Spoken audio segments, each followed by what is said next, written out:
Hello. I wanted to talk a bit more about the lights and how important they are to the whole voyage thing. I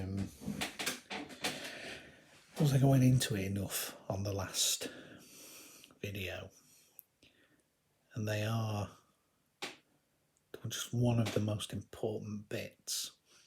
I remember sort of hearing Benny doing interviews before it all started and what have you, and saying, yeah, they've got these wonderful avatars, and it showed stills of the avatars, and you went like, whoa, they're amazing. And he said, we've got this incredible live band, which you didn't hear, but they're amazing too. And the arena is just wonderful. But I remember him saying it's the lights that make it.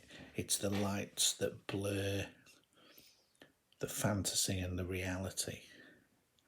And I remember thinking at the time,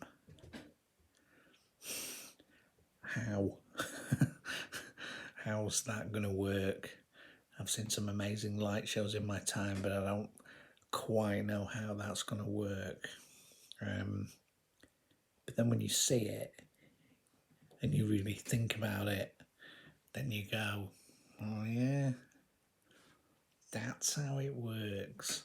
That's how they kind of blur that reality and make it seem as though it's real.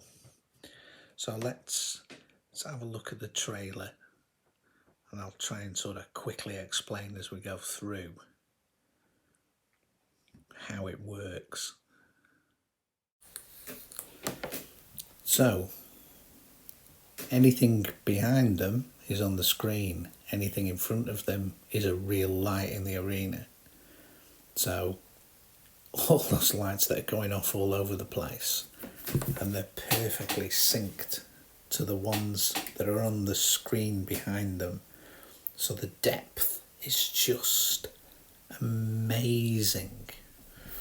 I mean, they got these wonderful backdrops there with the sun. That was during Chiquitita.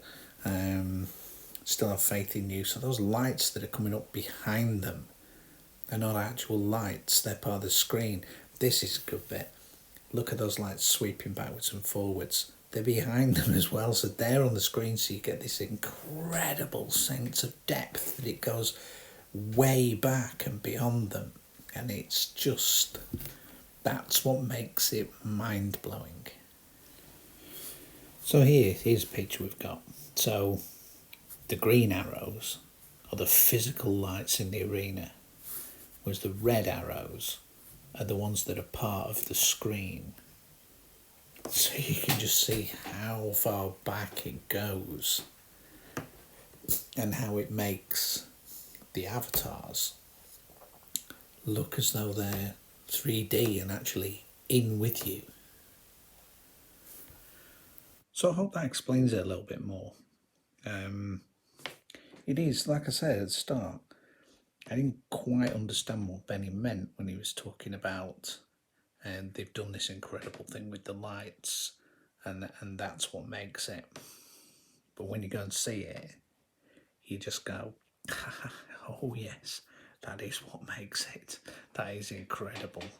And it's the way that they obviously look the same, the lights in the arena and the lights behind them on the screen, not behind them, they're part of the projection, the screen, whatever.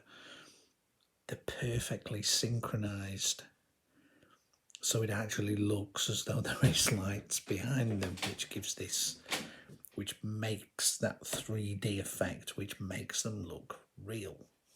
The sort of sweeping lights during SOS that go across the arena, that are just simple white floodlights that are just going like that are behind them.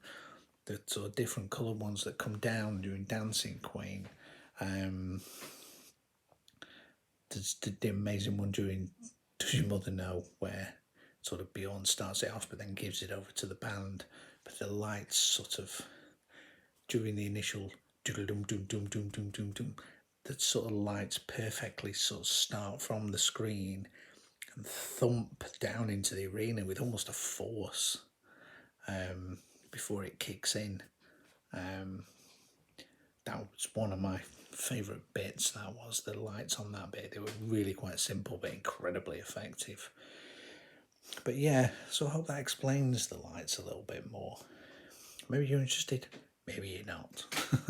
You comment below, click and subscribe. Thanks for listening.